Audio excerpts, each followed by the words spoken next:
Hi guys, मैं मोहम्मद सलमान एक बार फिर से आपका स्वागत है हमारे यूट्यूब चैनल MS लाइव में। हमारे चैनल से जुड़ने के लिए MS लाइव सब्सक्राइब करना ना भूलें। एक लड़का जो एक छोटे से गांव में रहकर पढ़ाई शुरू करी थी और इनके पिताजी एक किसान थे जो खेती बाड़ी करके ही अपना जीवन यापन करते थे, लेकिन बचपन से ही अपने बच्चे को ये कहकर मोटिवेट किया करते थे कि बेटा तुम सिर्फ पढ़ाई की बदौलत ही अपनी घर की हालात को सही कर सकते हो और पढ़ाई के बदौलत ही तुम कुछ लाइफ में अच्छा कर सकते हो। दोस्त, इन्हीं सब कारणों की वजह से इस लड़के को बचपन से ही पढ़ाई में रुचि अधिक हो गया था और जब ये क्लास 3 में था तभी इनके बड़े भाई का सिलेक्शन नवोदय विद्यालय में हो गया था। तभी से इसने भी सोचा कि मुझे भी नवोदय विद्यालय में जाना है, चाहे इसके लिए मुझे कितनी भी मेहनत क्यों न करना पड़े। दोस्त, इतनी छोटी सी उम्र में जब इसके सारे दोस्त खेल रहा होता था तब ये घरों में बैठकर पढ़ाई कर रहा होता था और उस समय ऐसी स्थिति थी कि इनके गांव में बिजली भी नहीं था।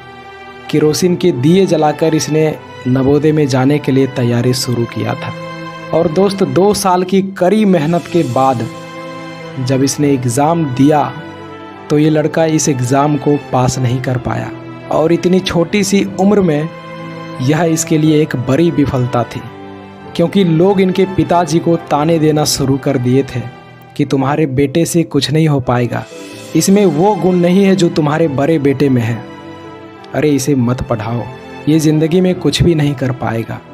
और दोस्त, अक्सर ऐसे गांव में ये सब समस्याएं आती है जब लोग वहाँ शिक्षित नहीं होते हैं और ऐसा ही कुछ कंडीशन इस लड़के के गाँव में था। इस लड़के को अपने बड़े भाई से कंपेयर करके इसे कोसने लगे कि तुमसे नवोदय एंट्रेंस एग्ज़ाम नहीं निकल पाएगा, तुम बहुत कमज़ोर हो। और दोस्त, ये सब सुनने के बाद ये लड़का अंदर से टूट गया था, लेकिन खुद से वादा किया कि मुझे इस एग्ज़ाम को क्रैक करके ही दिखाना है, चाहे कुछ भी हो जाए, क्योंकि मैं सब कुछ बर्दाश्त कर सकता हूँ, लेकिन मेरे खातिर मेरे माता पिता का ताने सुनना ये मैं कभी बर्दाश्त ही नहीं कर सकता। और दोस्त, मैं भी हैरान हूँ कि इतनी छोटी सी उम्र में इसे इतना आग कहाँ से आया। आप बिलीव नहीं करोगे, इसने लगातार 3 साल तक एंट्रेंस एग्ज़ाम की तैयारी करा और क्लास 8 में जाकर इसने नवोदय एग्ज़ाम दिया और इस बार एक कमज़ोर कहलाने वाले छात्र पूरा डिस्ट्रिक्ट में टॉप करके दिखा दिया। इसलिए कहते हैं कि किसी का प्रेजेंट सिचुएशन को देखकर कभी भी उसका फ्यूचर डिसाइड नहीं करनी चाहिए। और इतना ही नहीं, जब ये लड़का 10th में था तो उसी समय इसके बड़े भाई का सिलेक्शन IIT दिल्ली में हो गया था। तो फिर उसी दिन से इसने भी ठान लिया कि मुझे भी IIT में जाना है, मुझे भी कोटा जाकर पढ़ाई करनी है, तैयारी करनी है। लेकिन दोस्त, इसी बीच इसके घर के हालात भी बहुत ख़राब हो चुका था। इनके पिताजी पहले से ही बहुत कर्ज लेकर पढ़ाई करवा रहे थे और जब इसने बोला कि पिताजी मुझे IIT की तैयारी करने के लिए कोटा जाना है, तो दोस्त इनके पिताजी बोले कि बेटा अब मैं तुम्हें नहीं पढ़ा पाऊँगा, क्योंकि अब मैं कितना कर्ज लूँ, बहुत कर्ज हो गया है। लेकिन दोस्त, इस लड़के को खुद के ऊपर भरोसा था कि मैं IIT एग्ज़ाम क्लियर कर ही लूँगा। तो इसने अपने पिताजी से कहा कि पिताजी मुझे बस एक मौका दे दो, मैं ज़रूर इस स्थिति को बदल कर रहूँगा। तो इनके पिताजी ने अपना घर का कुछ सामान बेचकर अपने बेटे से कहा कि बेटा मैं घर का कुछ सामान बेचकर तुम्हें पैसा दे रहा हूँ, तुम इसे फालतू में खर्च करके बर्बाद मत करना, इसे सही से यूज करके और मेहनत करके अपने पिताजी का नाम रोशन करना। बेटा तुम मुझसे वादा करो कि तुम मेहनत करोगे। तो दोस्त, इस लड़के की आंख में आंसू आ गया और इसने अपने पिताजी को एक खत लिख कर दिया कि पिताजी मैं वादा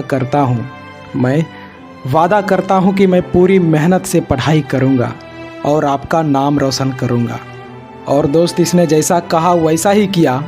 इसने IIT JEE में ऑल इंडिया रैंक 2776 हासिल करके IIT खड़गपुर में एडमिशन ले लिया और ये अभी भी नहीं रुका, क्योंकि इनका सपना था कि पिताजी का नाम ऐसा रोशन करना है कि वो कभी मिट ना पाए।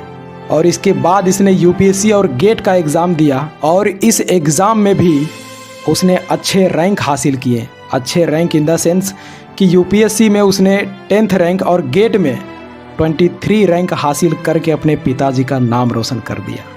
तो दोस्त, इसे कहते हैं सफलता, और ये सफलता सिर्फ और सिर्फ इसके हार्डवर्क के कारण ही से मिला है। इसीलिए कहते हैं कि कठिन परिश्रम आपको वहाँ तक लेकर जाएगी जहाँ एक अच्छी किस्मत शायद ही आपको लेके जाए। तो दोस्त, आई होप इस स्टोरी से आपको बहुत कुछ सीखने को मिला होगा। तो मैं मिलता हूँ आपसे अगली वीडियो में, तब तक के लिए जय हिंद, वंदे मातरम।